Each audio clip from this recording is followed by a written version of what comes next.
Hi, this is Keiko from Brooklyn Shoe Space. For Shoe Talks today, quarantine edition, I'm inviting Hommy Diaz of Magnus Alpha, a brand that he started.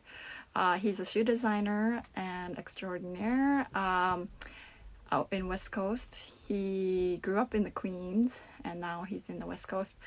I would like to invite him to hear about his journey and his shoe career. He's in the footwear industry. And then he also started his own line with some of his friends. Oh, Homie is here. So hold on, I'm gonna put the title and pin it. Okay. And then I'm gonna join Homie. Here we go. Yeah, the first time I met him, he took a class with us. Yeah. What's Hi. up?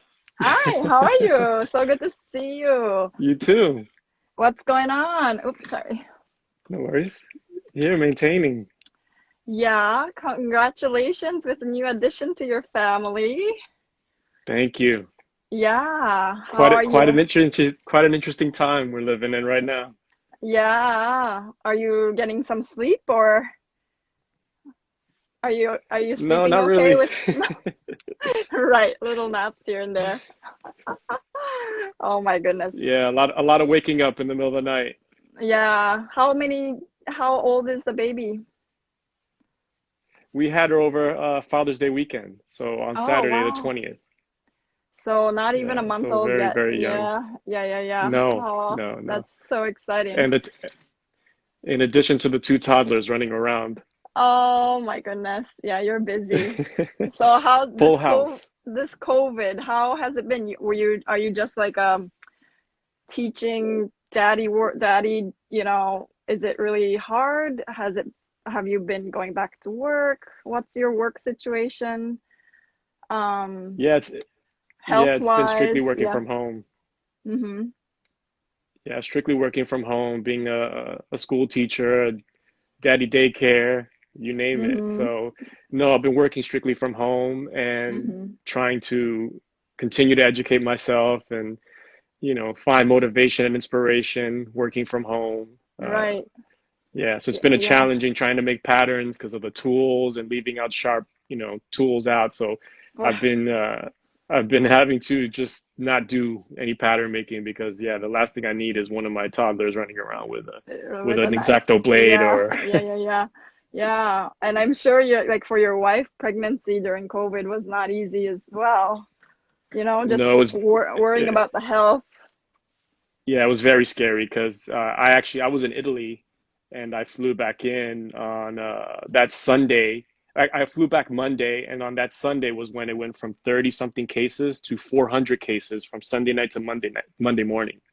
And I was Wow, flying wow. back in. So luckily I dodged it. I got tested, but then after landing, my wife got sick. I got sick a little bit, but it was more because of the kids, but we didn't know if it was Right, COVID. So it was a lot of panic and we right. tried to go to the hospital, but they didn't want us. They're like, don't come here. The doctors were like, don't come to us, stay away. So it was a lot of Right. confusion and she was Yeah, pregnant. So yeah. it was quite a Kind of roller roller coaster of coaster. emotion. Yeah. Because I remember there was also a flu going around the Yep. same time, and it was pretty bad flu. And yeah, so I'm glad you guys kind of rode it through, and Yep. everybody's healthy now. Okay, Yeah. With a good, healthy good, baby. good.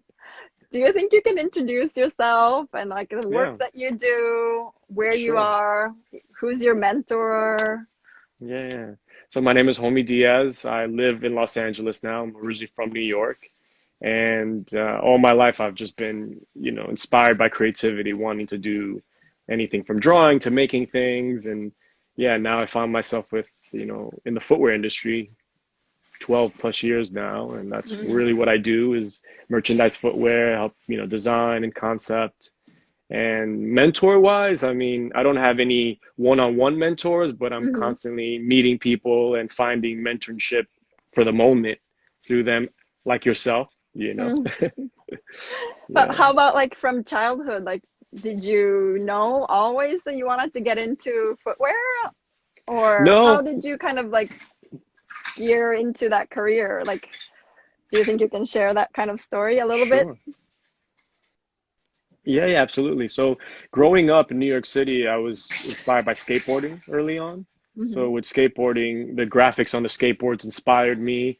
The skateboarding videos had all this type of, everyone was very eclectic and different. The music they skated to, so skateboarding taught me about different genres Hmm. from the age of 9 to, my 20s, watching all these skate videos.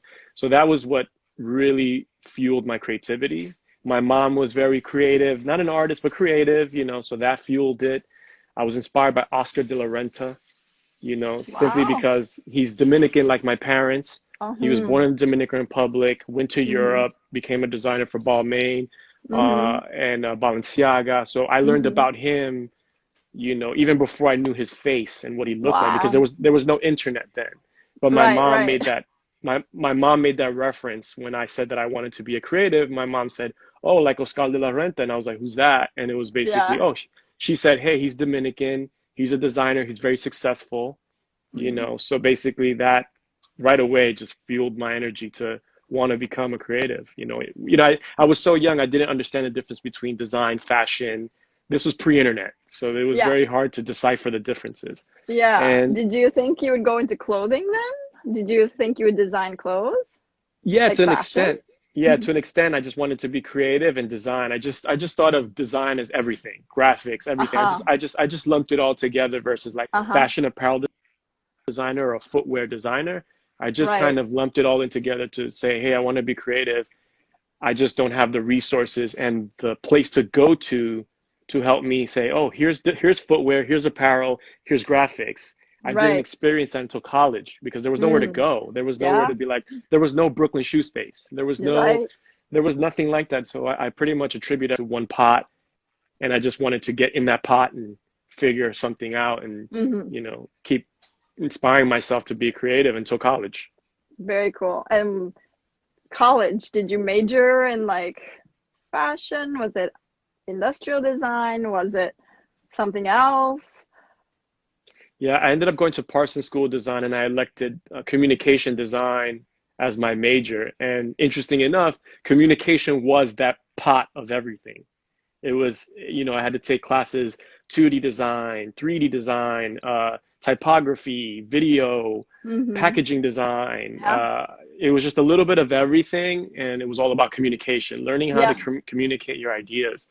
So that was a fitting major for me. There was Yeah. no footwear major at Parsons. There Yeah. was apparel, but I felt that it was almost too Too, centralized and too yeah, too focused near, that I yeah, was like too mhm, na too too narrow. So I narrow. just said Hmm. I just felt that communication design was very appealing, Hmm. and it was called CD for short. So it sounded kind of cool. I'm a CD Yeah. major, so so it just sounded kind of cool. So and then everyone that I met in that major, I kind of related to, or I was inspired by, and Uh-huh.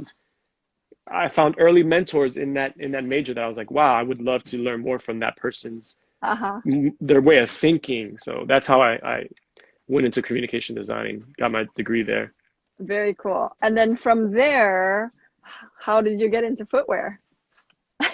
Interesting enough, I graduated 2001. So Uh-huh. that was May of 2001. And when Mm-hmm. I graduated, during graduation, our chairman of Parsons had said, hey, times are very rough. The economy was really bad in 2001.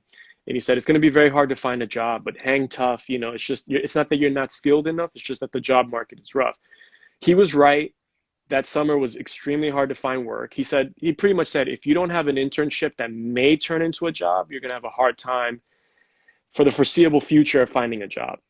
Okay. What came next was the unfortunate attack of 9/11. Yeah. So that Yeah. was 2001. And so that made the job market Everything even far worse. harder. Yeah. So, yeah. So basically, what I ended up doing was I ended up taking a retail job with Apple Computer. Mm. Mm-hmm. And they were getting ready to open the first store in New York City Mm-hmm. in Mm-hmm. SoHo.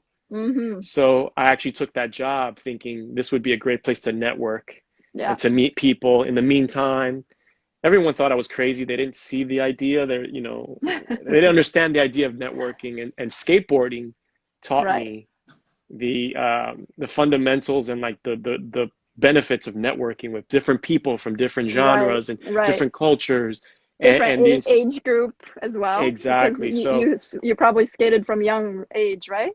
yeah, I Yeah. started when I was 8 years old, and I was very, very active until I was 19. Like going Mm-hmm. into college, I slowed down because of college. Right. And then, so anyway, so I went into Apple, with that mindset that I would network and meet people. Mm-hmm. And DC Shoes Mm-hmm. became a client of mine because I took on the position at Apple as the small, medium to large business liaison. So I Mm. worked specifically with small, medium, large businesses to provide Mm-hmm. technology solutions for them, Yeah. build a relationship. It wasn't about a transaction. It was about, what are you trying to achieve? How can I network and bring the right people to the table, whether it was a server engineer, whether it was Yeah. a web designer? What are you Mm-hmm. missing that I would help bring to the table and then sell you the product? Right. So DC Shoes, skateboarding brand, skateboarder, Yeah. ended up becoming a client of mine, and Uh-huh. they just saw my thinking and the value. Uh-huh. And at the same time, I pitched them an idea, and I said, hey, you guys should do a sneaker collaboration with the Apple store, because we have 317 employees in this one store at the time. And Right. they were like, wow, that sounds interesting. And then they said, hey, we're going to open a store in SoHo in the foreseeable future. And I said, instead of paying for a billboard of like 6 figures on Houston Street, why Mm-hmm. don't you do a collaboration, more grassroots? Everyone and anyone that's in New York City is coming through the doors. Celebrities, CEOs, they're all coming to Apple because it was the talk of the Yeah. town. So I was like, Yeah. that could be the best organic marketing. This was pre-social media. This was blogs. Right. Right. This was I blog time. remember. Yes. So I was like, so they were like, wow, this is interesting. So sure enough, they went for it, and Wow. I helped direct the shoe, the materials, the colors. I didn't Uh-huh. physically work on it, but I gave them all the cues, the touches, the details, Uh-huh. and lo and behold, they pulled it off. And here I am receiving 300 and some odd pairs at the Apple store. And the Apple store Wow. GM is like, what the hell is all this? Wait, you were Yeah. serious? And I was like, yeah, I was serious about this. And Yeah.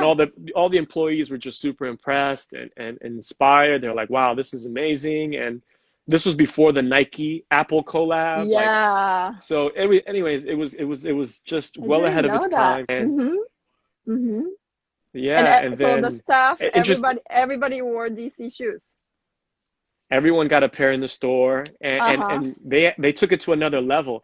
At the time, a brand that was conceived specifically to make um, protection for Apple product called Incase had Uh-huh. just started a few years prior. So Uh-huh. Apple was like the first store to carry Incase. So what DC Yeah. Shoes did was the two CEOs or the two co-founders met on a Uh-huh. plane Oh. going somewhere, and they Uh-huh. said, hey, I got this project and whatever, whatever. So they came together and they made the box for the shoes was actually a Yeah. leather folio case. So the shoes came inside of Wow. a leather Wow. box, and Fancy. it came with an iPod Uh-huh. folio Uh-huh. case. So it was the shoes inside of a Wow. leather case with an Wow. iPod case, Wow. and it had SoHo written on it, and had a label inside made that would say specifically, exclusively made for SoHo Apple employees. It Wow. was an amazing experience, and Yeah. as a result, DC Shoes ended up offering me a job. Wow. That's great. And you're Yes, like, okay, I'm taking it. You're they were like, like, "Are you serious? You would leave Apple?" I said, "Absolutely, let's go." wow, And that's great. You had so yeah, much fun, like kind of product developing with them. yeah. So I Yeah. took on the position as their global product line manager for lifestyle. Okay. So it was What very did that hands in on. yeah, what did that entail? A lot of travels, a lot of Oh yeah. design, or is it like a, yeah, is it liaison between yeah, tell us. So what a product line manager is PLM for short. Um, if I could make it an analogy with sports, like a PLM is like a point guard. They set the play. Mm, They're the lead. They're the people they're the position that's going to set the pace and or mm-hmm. initiate the play. So Okay. basically, as a product line manager, yes, it would be about 60% travel, Okay, across wow. all markets because it was a global position. It was a Mm-hmm. global PLM. There's regional PLMs. There's Mm-hmm. product line managers for one account, depending how big it is. Wow. Anyway, so Wow. this was a Right. global role, and I would have to travel the world and see what was working in different markets, what was missing in certain markets, and I would Mm-hmm. have to come back to the team, the rest Mm-hmm. of the starting five, which is a designer, a developer, a marketer, and a salesperson, Uh-huh. and I would have to pitch the idea. That's where my communication skills came in to Yeah, play that's and great. say, Uh-huh. yeah, so it all fell into place. And I would have to say, hey, this is the hot color. These are the hot materials that I'm seeing in the market, whether it's on a car, whether it's on apparel, whether it's on furniture, Mm-hmm. anywhere. Draw inspiration. Mm-hmm. Here are the stories. Here's what's happening in culture, Mm. and come up with these Mm. story plays. And then the rest of the work would focus on me coloring up shoes, caddying shoes, Wow. choosing the material. So it was Okay. very, very hands-on. Hands on, yeah. it was, yeah, it was, I would say it was 40% distribution of information to the rest of the team. And then I Mm-hmm. would say it was 50% hands-on caddying and 10% materializing and like coming up with Mm. swatches, color swatches, fabrics. Mm-hmm. And then anything that was new and that Mm-hmm. didn't exist in the brand, that would fall on Mm-hmm. the designer to come up with a new mold, new Mm. patterns, Mm. I so that's see. how, and then the developer would be pretty much involved in all of that because they'd All have of to that, bring yeah. those, they'd have to turn Into that life. paper, that 2D and that written Mm-hmm. information into a product. Wow. Wow. It's a good team there. And you really are working closely with everybody, all the decision makers, really. Yeah, Wow. And how long did you do that for? Oh, can you hear me? Did I lose you for a second? I'm here. Can you hear me? Oh, okay. Yeah, I can hear you. Yeah, How long did you do it for? well, DC Shoes, it was a little over 5 years. It was like Uh-huh. 5 years, just yeah, almost 5.5 years with DC Shoes. Mm-hmm. Oh, wow. Okay. And then when did you decide, and how did you decide to start your own line of shoes? Yeah, well, with me, I mean, going back to a kid growing up in New York, again, pre-internet, one thing that many can relate to this, growing up, shopping at retail was often a deception because there Yeah, was so much counterfeit in the market and it was very right. hard to tell often. And, coming from, you know, rather poor resources, you didn't have a lot of money to spend. So if you found Mm. something within your affordability, you would buy it. And sometimes it was so good and it looked so good that you thought it was authentic, but then you'd wear it to school and your friends would call you out and be like, you're wearing a fake whatever.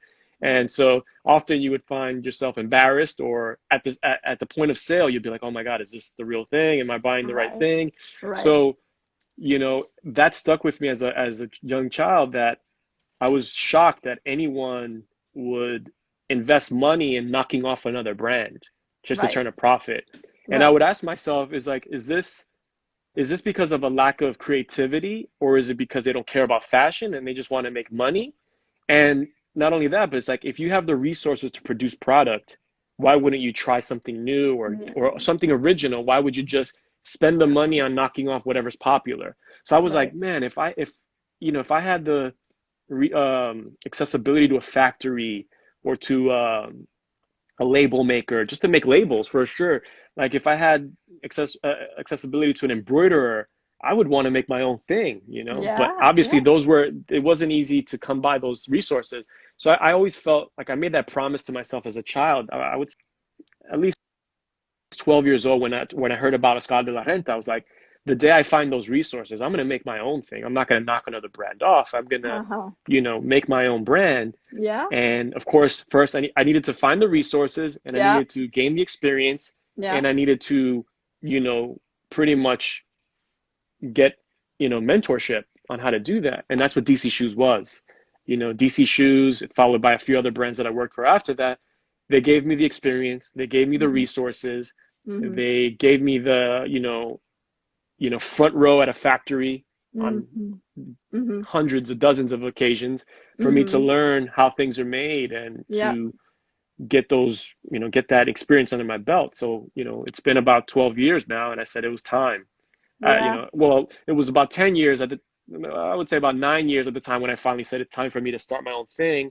Yeah. And I said, yeah, it's time for me to do this. I know how to Yeah. do it, you know. Did you do it alone or did you do it with a partner? I did it with a few, yeah, three other Okay. partners, and I Uh-huh. was the chosen one to help lead. I was again the product line manager of it, Right, technically, right. the person to help, set it off and drive the direction. Mm-hmm. Are you still actively doing it right now? Yeah, absolutely. Yeah. Yeah, I'm yeah. I'm I'm in it, despite COVID, I'm constantly, I can't leave my tools around, but I have the one thing I can leave around and not worry about my kids getting hurt is like my soles, Yeah, all my yeah, yeah, EVA. yeah. So like these are, Ooh. they can play with these. I Samples. don't mind. Yeah, Uh-huh. they can. These are all soft, Yeah, EVA. So I don't yeah, mind them playing with them. The yeah. tools, but I'm constantly, sketching around and in Uh-huh. my head and thinking of Yeah. things and you What's your know. favorite shoe that you've designed so far? Like even for your line or for DC or what's your favorite Yeah. project? That's like asking me which is my favorite child.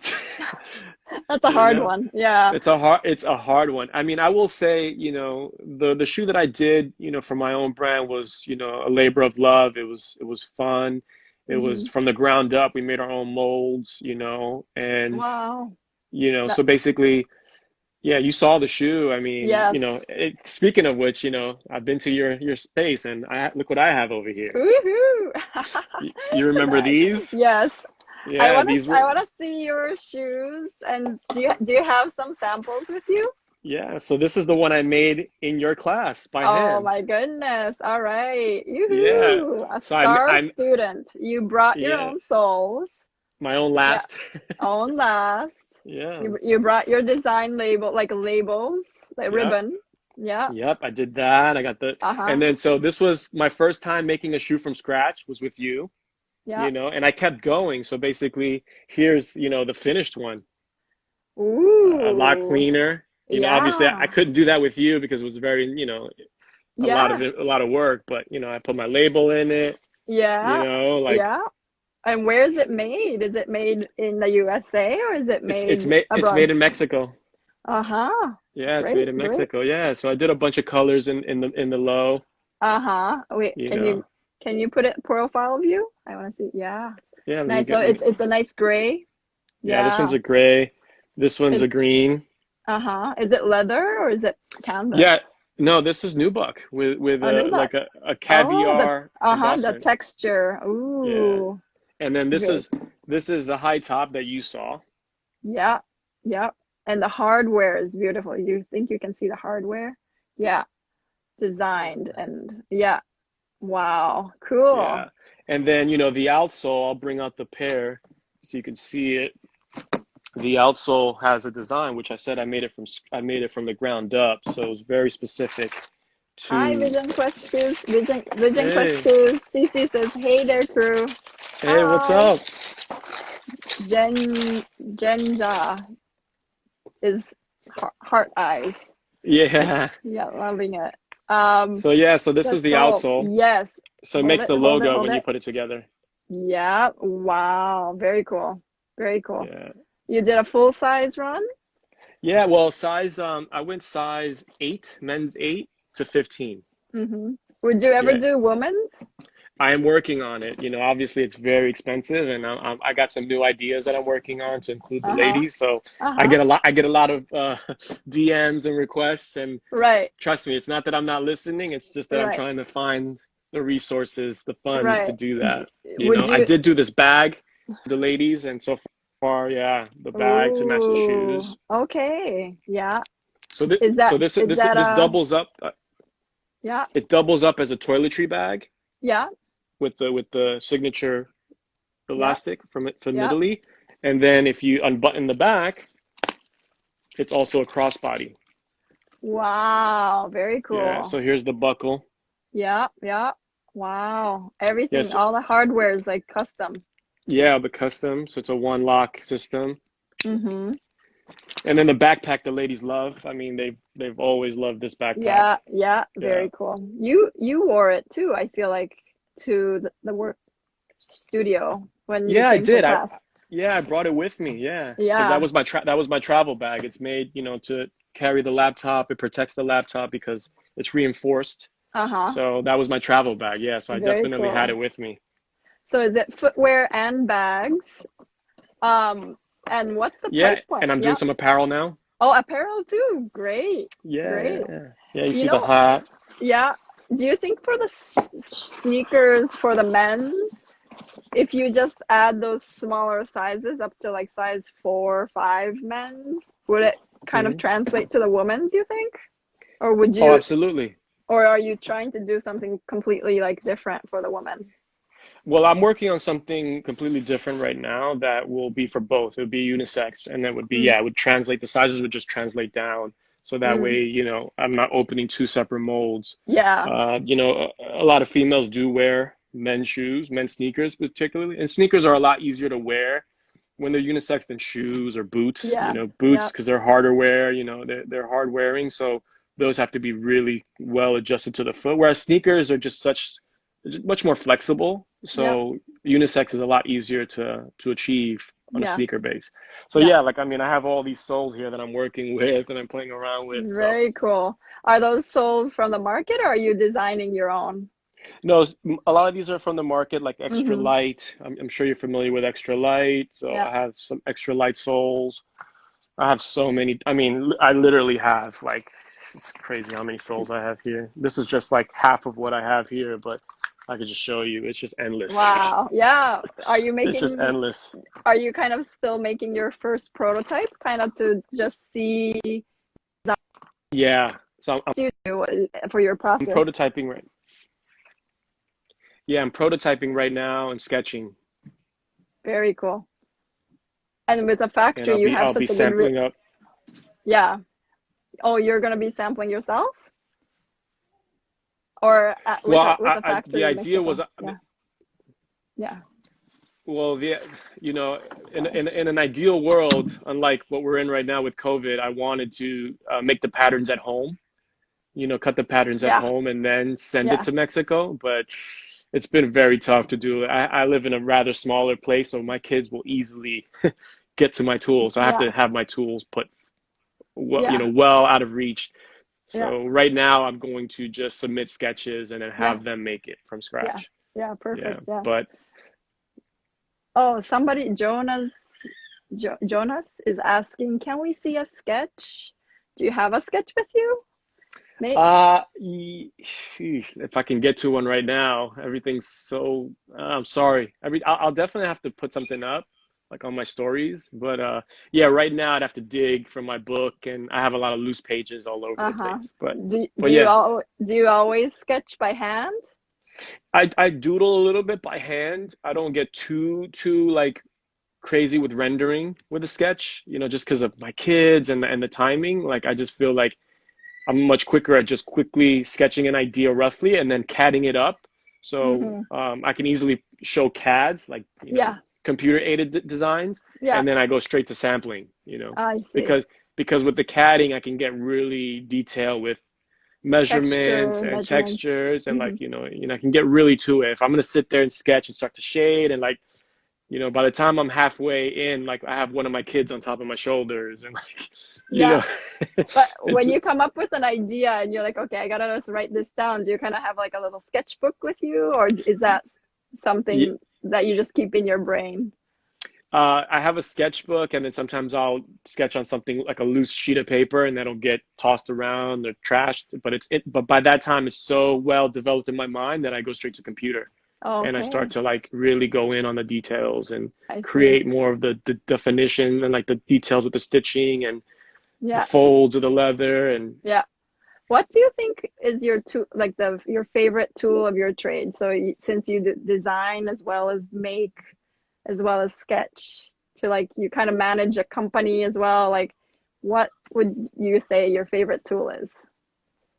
well, my favorite tool, I guess, I mean, Illustrator is an amazing tool that like allows me to really uh, communicate the information that I'm trying to get across. It's easier to read. A sketch sometimes some people just like, oh, I don't get it. I don't see it. I don't understand it. For however good the sketch could be or however bad, sometimes I find that it can slow the process down, you Right. know. So with So Illustrator, visualizing. yeah, at least with Illustrator, you know, I can combine fine details, notes, and color reference and picture references of something else Right. that, you know, just like here, Right. look at how this was constructed, even though it's Right. not a shoe. How do we Right. translate that into footwear? Yeah. So, you know, Illustrator allows you to really go in and combine a Communicate. lot of Yeah. information into one page, you know. Yeah. So You're that you're to the me, communicator, I feel like. yeah. Yeah. Yeah, yeah, yeah. Sorry, I didn't mean to cut you off, but you said to me, are you okay? Do you want to keep on going? Sorry, I No, cut no, you off. Yeah. no, no, that was it. Yeah. Do you have like a motto, mantra that you work by with Yeah. your So, wood?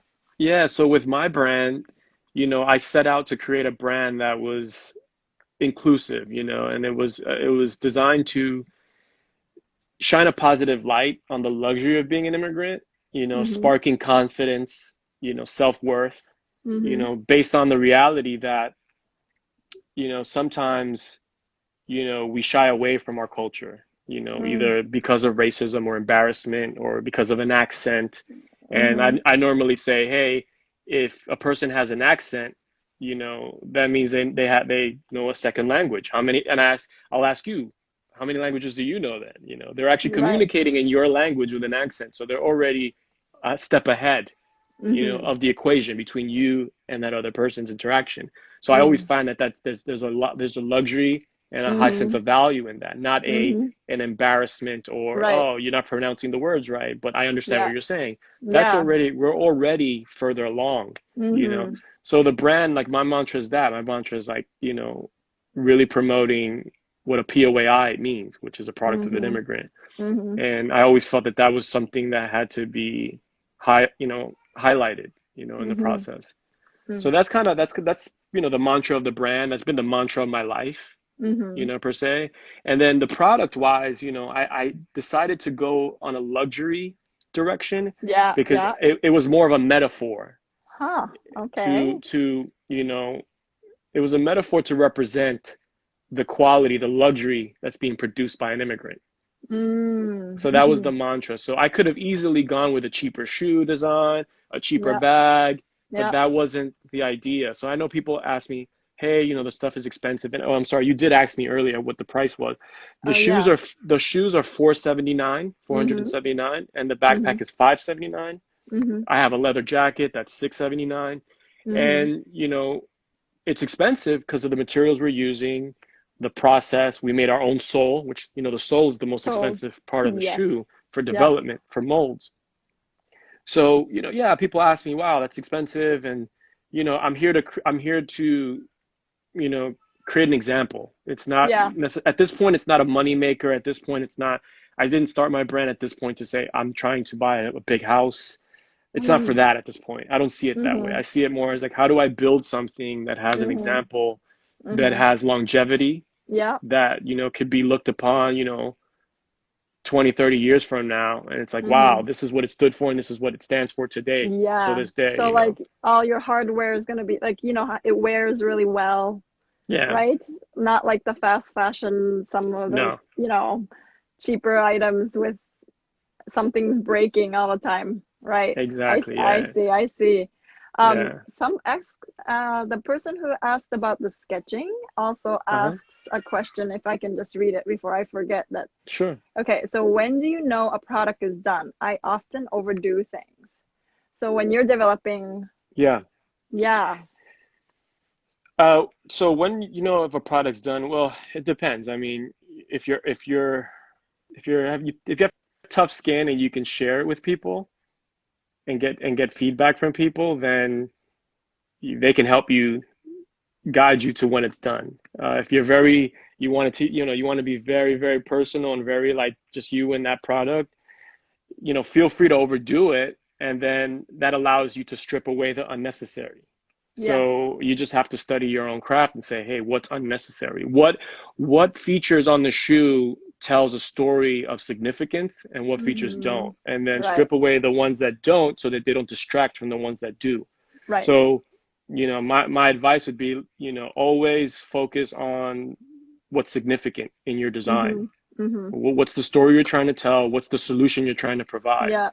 And that And takes time. yeah, yeah. And for you, what's the inspiration, or who is the inspiration for your For for designs? For your for designs. for my shoe Hmm. specifically, or Yeah, for yeah, your well, shoes. yeah, I mean, for the shoe, the idea with the elastic, Hmm. this is made in Italy, imported from Italy. So the idea was it's a stretch elastic, but it's Hmm. very strong. You can unwind it and scale a building with it with a skinny Wow. rope. Like it's really, really strong. Wow. So the idea was to represent when our DNAs are mixed, when of different cultures and different races, we're much more stronger together, we're more Hmm. diverse, much more interesting, and much, much more creative. So the Yeah. idea was how to take this and make it symbolic of that. Mm. So So that was represent. Hmm. Yeah, so that yeah. was the idea of the elastic, is how to Hmm. represent diversity and strength, Hmm. the tension of Hmm. that. So that was the Hmm. idea behind that. The lion Hmm. was, it's interesting enough, the lion was based loosely and inspired by Transformers, the Oh, cartoon. yeah, yeah. Simply because when I was born, my parents didn't speak English at the time. So Hmm.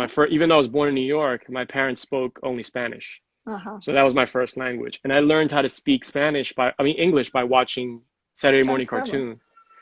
And the one cartoon that really stood out to me and stayed with me, the message was Uh-huh. Transformers, from when I was a Uh-huh. child to a teenager. And if Uh-huh. you remember the Transformers, it was the Transformers and the Decepticons. Yeah, yeah, yeah. The Transformers, as powerful as they were and much more powerful than the Decepticons, wanted to preserve the Earth Yeah. and help the human race strive, Yeah, and yeah, survive. yeah. Yeah, The yeah. Decepticons wanted to use their power to take over, Yeah. dominate, and destroy. Destroy. Yeah. So I realized, like, wow, with power you can Do cultivate, both. you Good. can cultivate to help instead of using your power to dominate. So, Magnus is Latin for dominant. Mm-hmm. I mean, for great. Magnus means Mm. great in Latin. Alpha means dominant. So it's great dominance is what Oh, the word Magnus stands Alpha. for. Mm-hmm. But it stands for great dominance of identity, understanding who you are in order to help. And where you're from, and yeah, who you are. Oh, Did you lose wow, me? that's no, I hear you. Can you hear me? Yeah. Yeah, I can Yeah. hear you. So great dominance of self-identity. So with that, I got that message from Transformers. I felt like it's very Mm, powerful. mm, And if you look at my mm. logo, it's very chiseled like a Yeah, transformer, but yeah, it's a lion, and a lion is very regal. It's the king of the jungle. yeah, It's the king, and it's very regal. It's very poised. yeah, It's not yeah, like a gorilla trying to yeah, take over. It's very. So that was the yeah. idea of the logo. Uh-huh. And also New York City Library is the Yep. lions. Yeah, yeah. It has like a little nobleness to it too, right? And we're also designed. The shoes are made in Leon, Mexico. Oh, Leon. Okay. So Well, the there's something. the lion. Lion keeps Yeah. on. Yeah. So in my research with my partners, we did a lot of Mm, research, and the lion kept coming up. It kept coming up. It kept coming up in our research. So we were like, wow, we we should gotta, make the logo lion. yeah, yeah. Yeah. Oh, very cool, very cool. Um, a little bit about, I guess, business. What would you do differently after Corona? Do you feel like things would go back to normal, less travel? Well, I love to travel, so hopefully we can get back to traveling.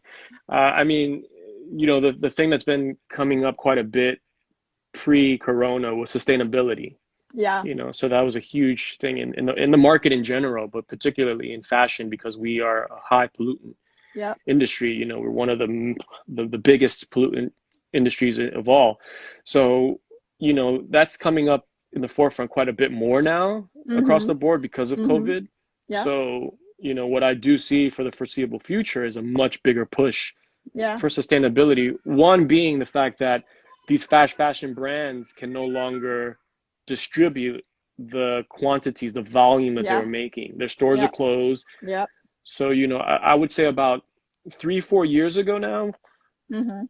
uh, H&M had $4.2 billion worth of clothing in backstock, like just like in inventory. So that was a couple years Crazy. back. So Yeah. they had over 4 billion in clothing, like just sitting somewhere because they weren't Oh, selling it fast enough. So right. that is such a waste, and Such a waste. the amount of Yeah. pollution that was created on just that alone is, you Mm-hmm. know, let alone what they sold and what they continued to make, Mm-hmm. you know. So that's going to be very hard to sustain moving Yeah. forward, especially because the market is going to be, you know, there's going to suffer from this time period for another couple of years. So Yeah. it's going to be very difficult to get back to business on that level. So Yeah. So what I do you see feel moving like, forward, yeah, yeah, what do you see moving forward for your own brand? yeah, for my brand, it's a lot about sustainability. Like for my brand, I didn't produce like a huge quantity. You know, I produced 100 pairs of a color or so, you know, just to be mindful of that a couple years back. You know, Mm-hmm. so Mm-hmm. I see that for my brand moving forward. You know, Mm-hmm. it's more it's validated now to Yeah. go about making, you know, smaller runs. Yeah. Another reason why my shoes are expensive because, you know, they're it's They're smaller not. runs. Yeah. You know, Yep. you Yep. know.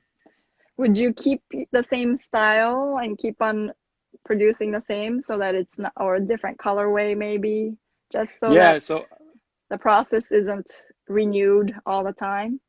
yeah, so we'll continue making the flagship model, you know, the mid, and then we'll Mm-hmm. be doing the low eventually, and then, you know, we had to push the low back because of everything that's going on. But I'll be Mm-hmm. working on some new styles, and it'll be some open mold stuff like that, so that, you know, I'm not again Yeah. exhausting resources to open Yeah. new molds Yeah. and the investment. So I'll be working on some more sustainable Yeah. approaches with materials. I'm actually working on a project now with a company out in Italy on a sustainable project. So that's something I'll be working on next month. So there's quite a couple things, you know, that I'll Yeah. be working on from that sustainability effort. That's great. That's great. Um, what's your favorite part about owning your own brand and small business? Do you also have I actually don't know. Do you also have a full-time job and this Magnus Alpha is on the side? So no, I don't have a full-time, like Magnus Alpha is my full-time job per se. I don't consider it a job, but I Hmm. do consult and I design for other brands. Right. Okay. So that's kind of my side job is, you know, I've been working on other brands for the past 8 years or so. Yeah. I've always worked on other brands. They've always come to me to help them out with Yeah. designs and Yeah. merchandising. Hmm. So I've been doing quite a bit of that lately. And yeah, the thing I love about my own business is the freedom and the Yeah. ability to feel no restriction on what I'm trying to achieve, you know, what I'm Hmm. trying to Hmm. communicate. So with that, it's very rewarding. Yeah. You know, the things I've been able to accomplish in a year and a half with the brand would take me 5 years to accomplish under someone else's brand, you Hmm. know. So that's the Yeah. best part about it. Yes, definitely. Do you want to share a least favorite? Least favorite is the sheer business of it, the accounting and the taxes and, you know, all that Yeah. kind of stuff, you know, that goes along with it. That's unavoidable. So, Yeah. you know, it's not my forte, but I'm doing it because it's a very small operation. Yeah. Yeah. So, I mean, it is a benefit because I'm getting experience, but it's Yeah. not something I wake up motivated to do every day Right. or, Right. No, you know. absolutely. If you had unlimited resource and the time, what kind of shoes would you make? And for who? And for who?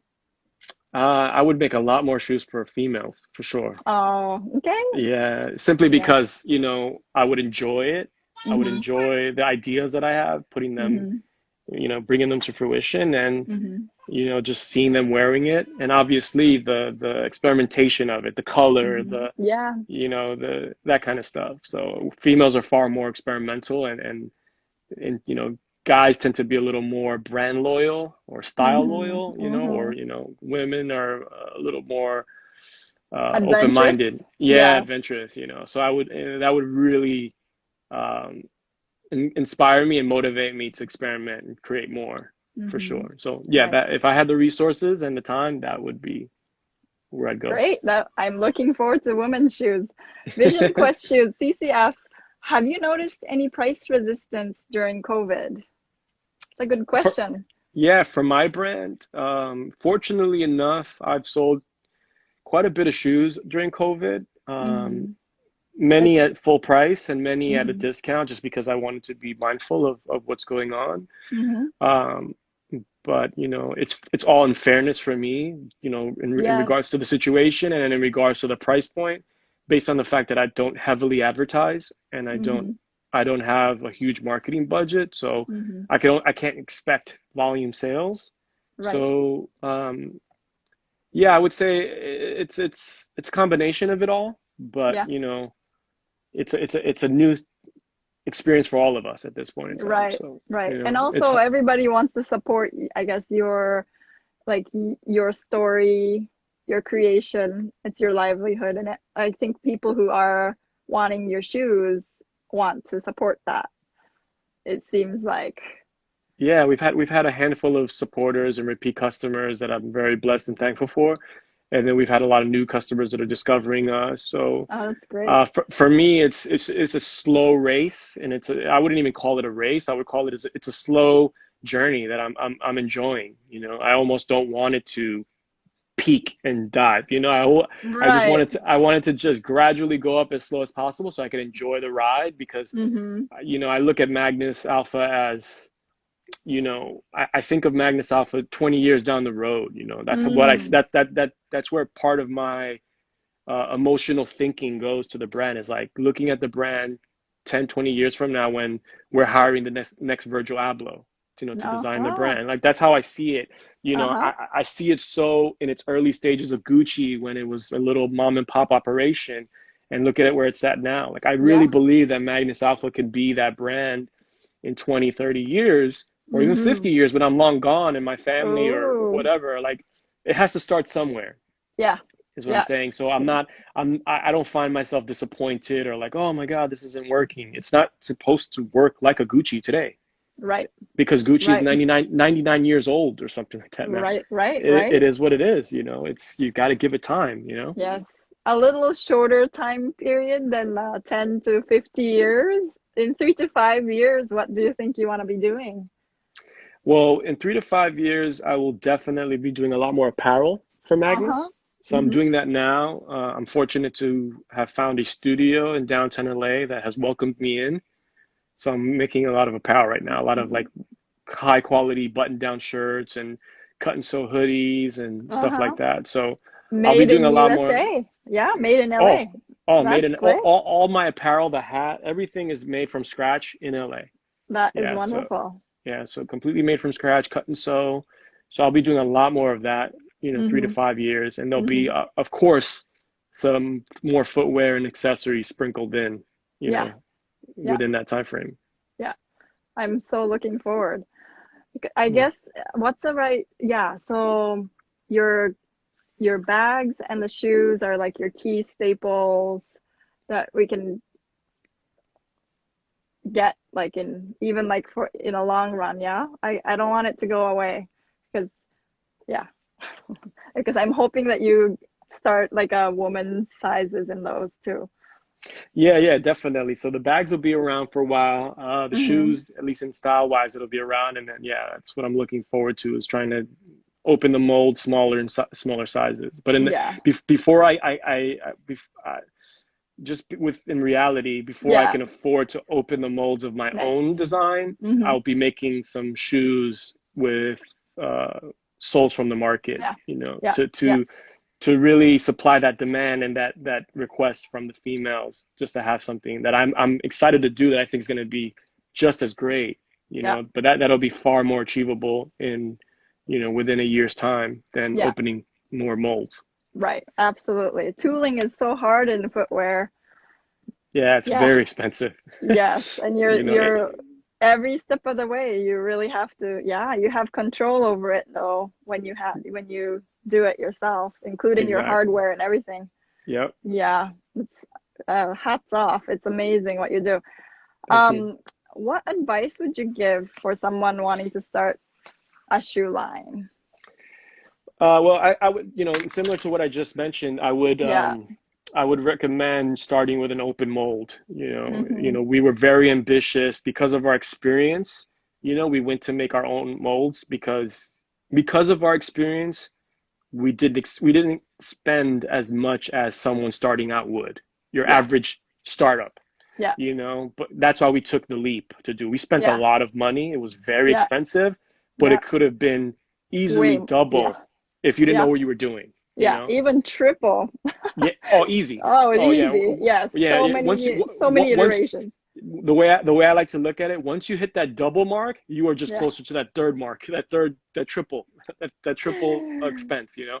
What I Yeah. would say is I would, you know, for someone starting out, there's so many open molds in the market. You can do your research, Mm-hmm. and I would just experiment on that. You know, it's far more affordable to prototype on an existing open mold and do, you know, it's affordable enough to do 6, 7, 8, you know, prototypes until you feel Mm-hmm. this is right and you feel you can Mm-hmm. actually monetize it.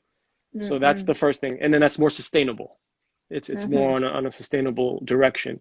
So that's the advice I would give them. But before even doing that, the major advice I would suggest and provide is to really focus on your story. Like, Yeah. what's your solution? What are you bring? What are you offering the market? Whether it's missing, whether it's an improvement of something that exists, Mm. whether, you know, what's your value proposition, Right. Don't and just what copy it.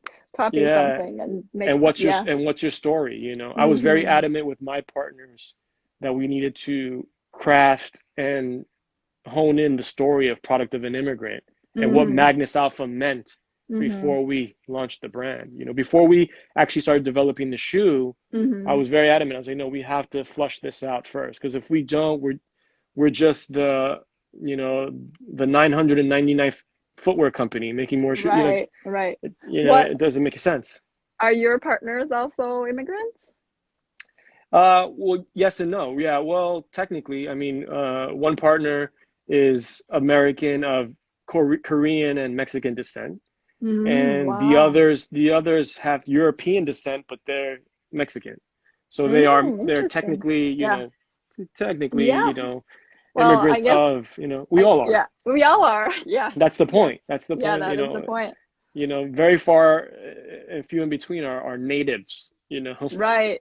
Right. It's, you know, unfortunate to say they're the minority, really, you know, if you Right. think Right. about it. The Right. natives are the minority, you know, which is sad Yeah. to say, but Yeah.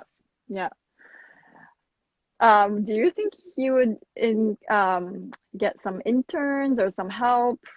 Would you also, down the line, would you have your children or family members come and help you with the line? abs If absolutely. Yeah, the idea, you know, to add to that within 3 to 5 years would be to get my own space, like a studio where I can, you mm-hmm. know, safely put my tools out and not worry about people getting little kids Hurt, getting yeah. hurt, you know. And yeah, then I would obviously want to enlist some internships, make that available to bring people in. You know, I kind of do internships now, but it's just very hard to really get people involved from a distance. You know, and Distance, pre-COVID, you know, yeah. it's just if there's nowhere space to really go to and have Yeah. a meaningful exchange, Yeah. you know, it's difficult, you know. Yeah. No, absolutely. I feel like people look up to you with what you've been doing. So I feel like you can be mentors to so many. Yeah, So I would love to accept the position, you know, and the opportunity for sure. yeah, yeah. Oh, thank you so much for taking your time. Do you think for your shoes, would you consider making in the USA? Do you think you have like any resources here that can possibly produce if all your components came from the suppliers? Do you think you can do it here? Maybe in Absolutely. LA or Yeah, Philly? absolutely. Yeah, no, at LA, there's a great factory here in LA, minutes away from my house.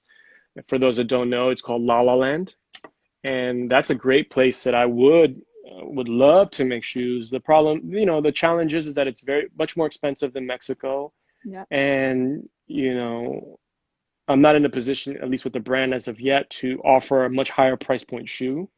So, in theory and in desire, it's ideal, but it's not practical at this point in time. Yeah. But it's not something I disregard or never consider. It's something that I Right. would love to do, you know. Yeah. So, in the process of making these shoes for women, it's definitely on the table Mm-hmm. to look at doing it here in LA. You know, Mm-hmm. once I finalize the shoe and, you know, get the patterns made and all the die cuts made, you know, hey, it could potentially be made here in LA. Yeah, yeah. No rush, no rush. We all know how much work goes Yeah. into shoes. It It's so doesn't much turn more out like it. complicated.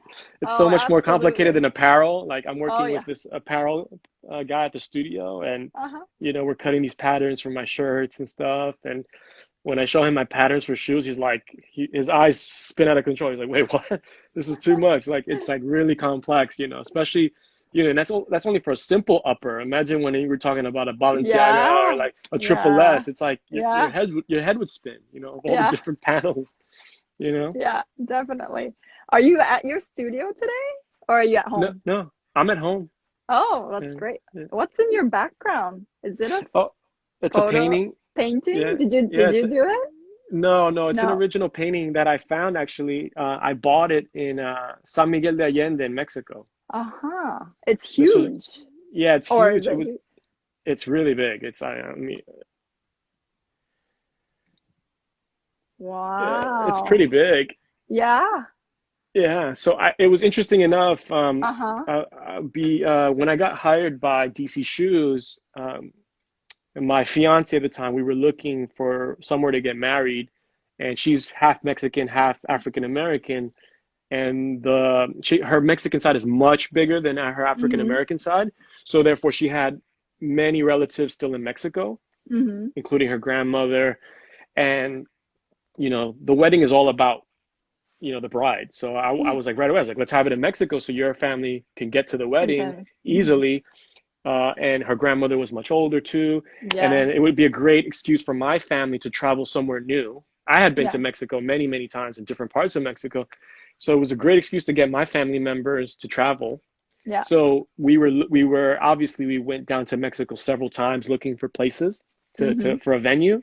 Mm-hmm. And we went to San Miguel de Allende, which is very Mm-hmm. American friendly, and a lot of Americans bought homes there. Mm-hmm. And we went there one time looking, and we were walking by a restaurant, and we were hungry, and we were looking for a place to eat. And we walked by this one restaurant, and I peeked in, and this painting was hanging above one of the tables. Yeah. So I was like, let's go eat in here. So we went in, and then they were going to seat us somewhere far away from the painting. I was like, no, no, can I I sit want to over be right here? there. That this table's open right in front of that painting. So they're like, oh yeah, sure, sure. So they sat us down, and then I said to the waiter, I was like, can I buy this painting? Is it for sale? And he's like, it's not for sale, but you know, hey, let me ask the owner. You never know. And he asked the owner, and the owner was like, yeah, I'll sell it to you. And I was like, Oh. he's like, are you serious? I was like, yeah. I was like, I just don't know how I'm gonna get it home. He goes, oh no, we'll take it Mm. off the frame, we'll roll it up, we'll put it in a tube. You Wow. know, we're good. That's And I was great. like, let's do it. Yeah. And the reason why I was so attracted to the painting was because it actually looks like my wife. Oh, I'm It, like sideways. I was like, yeah, that's beautiful.